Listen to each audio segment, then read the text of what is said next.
پاکستان کی 73 سالہ سیاسی تاریخ پر نظر دوڑائی جائے تو پتہ چلتا ہے کہ یہاں احتساب صرف بلڈی سویلینز یعنی عوامی نمائندوں کا ہی ہوتا ہے اور نان سویلینز کو اس معاملے میں چھوٹ حاصل ہے۔ یہ ایک تلخ سچائی ہے کہ ججوں، جرنیلوں اور بیوروکریٹس کی کرپشن کا نہ تو کوئی ذکر کرتا ہے اور نہ ہی ان کی کھلی بدعنوانیوں پر کوئی ادارہ ان کا احتساب کرتا ہے۔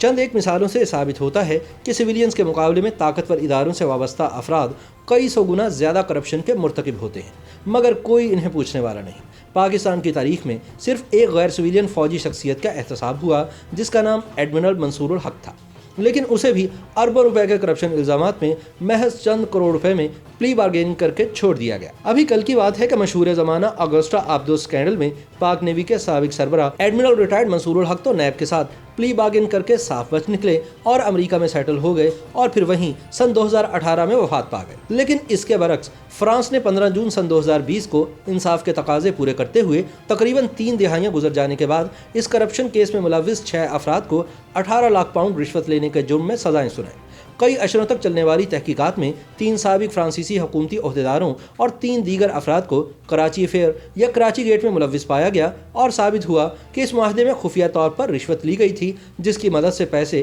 فرانس لائے گئے تھے۔ مقام حیرت ہے کہ 91 برس کے ضعیف العمر بالادور اور ان کے وزیر دفاع فرانسوا لیوٹارڈ کے خلاف بھی مقدمہ درج کیا جا چکا ہے اور وہ پیرس میں اس حوالے سے فوجداری عدالت کا سامنا کر رہے ہیں۔ یاد رہے کہ پاکستان کے سب سے بڑے شہر کراچی میں 8 مئی سن 2002 کو ایک خودکش بمبار نے بارود سے بھری کار کو فرانسیسی انجینئرز کی منی بس سے ٹکرا دیا تھا، جس کے نتیجے میں 14 افراد جاں بحق ہوئے، جن میں 11 فرانسیسی انجینئر بھی شامل تھے جو فرانس کی نیوی کی کنسٹرکشن کمپنی DCN کے ملازم تھے۔ یہ انجینئر پاکستان میں اگوسٹا آبدوز کی تیاری کے لیے یہاں موجود تھے۔ پاکستانی بحریہ میں ریڑھ کی ہڈی کی حیثیت رکھنے والی اگوسٹا آبدوزیں فرانس نے پاکستان کو فروخت کی تھی۔ حملے کے اس واقعے کی تحقیقات کے دوران پاکستان اور فرانس کی اہم شخصیات میں کمیشن کا اسکینڈل سامنے آیا جس کو کراچی افیئر یا کراچی گیٹ کا نام دیا گیا۔ پاکستان نیوی کے سابق DG انٹیلیجنس بیورو کوموڈور ریٹائرڈ شاہد اشرف نے ایک انٹرویو میں بتایا تھا کہ سن 1992 میں نواز شریف کے پہلے دور حکومت میں نیوی نے 52 کروڑ ڈالر کی مالیت سے آبدوزوں کی خریداری کی منظوری دی تھی۔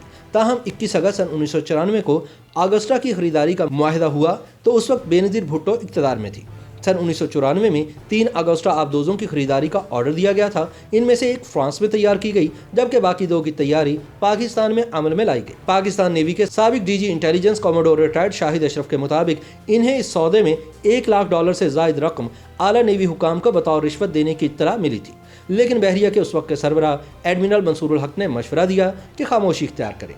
خیال رہے کہ ابتدائی طور پر اس اسکینڈل میں صرف نیوی کے چند سینئر افسران پر رشوت اور کمیشن لینے کی اطلاعات آئی تھیں اور دوسری طرف منصور الحق نے کسی کو یہ پتہ نہ لگنے دیا کہ وہ خود اس میگا کرپشن کیس میں مرکزی کردار ہے۔ یاد رہے کہ ایڈمرل منصور الحق پاکستان نیوی کا سربراہ تھا۔ یہ 10 نومبر سن 1994 سے 1 مئی سن 1997 تک نیول چیف رہا۔ منصور الحق پر ایک محتاط اندازے کے مطابق تقریباً 300 ارب پاکستانی روپے کی کرپشن کا الزام نیوی کے لیے خریدے گئے بحری جہاز، ہتھیار، اگوسٹا آبدوزیں، نیوی اور نیشنل شپنگ کارپوریشن کے اسکریپ بحری جہاز بیچنے کے دوران کمیشن اور کک بیکس لینے پر لگا تھا۔ نواز شریف حکومت نے 1 مئی سن 1997 کو اسے نوکری سے برخاست کر دیا اور اس کے خلاف تحقیقات شروع کرا دی، جبکہ منصور الحق سن 1998 میں ملک سے فرار ہو گیا اور امریکی ریاست ٹیکساس کے شہر آسٹن میں پناہ گزین ہو گیا۔ پاکستان میں منصور الحق کے خلاف مقدمات چلتے رہے۔ جنرل پرویز مشرف نے جب نیب بنائی تو یہ مقدمات نیب کو منتقل ہو گئے اور اتفاق سے اسی دوران امریکہ میں اینٹی کرپشن قوانین پاس ہو گئے۔ ان قوانین کے مطابق دنیا کے کسی بھی ملک کا کوئی سیاستدان،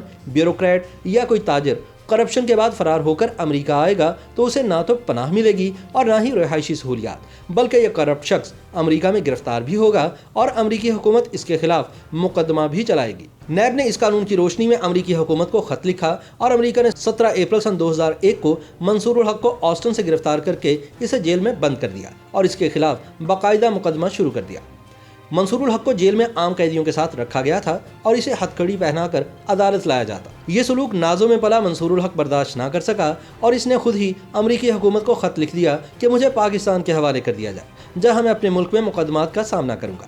امریکی جج نے منصور الحق کی درخواست منظور کر لی اور یوں منصور الحق کو ہتھکڑی لگا کر جہاز میں سوار کر دیا گیا۔ مگر جو ہی یہ جہاز پاکستانی حدود میں داخل ہوا تو نہ صرف ایڈمرل ریٹائرڈ منصور الحق کے ہاتھ کھول دیے گئے بلکہ اسے VIP لاؤنج کے ذریعے ایئرپورٹ سے باہر لایا گیا اور نیوی کی شاندار گاڑی میں بٹھایا گیا۔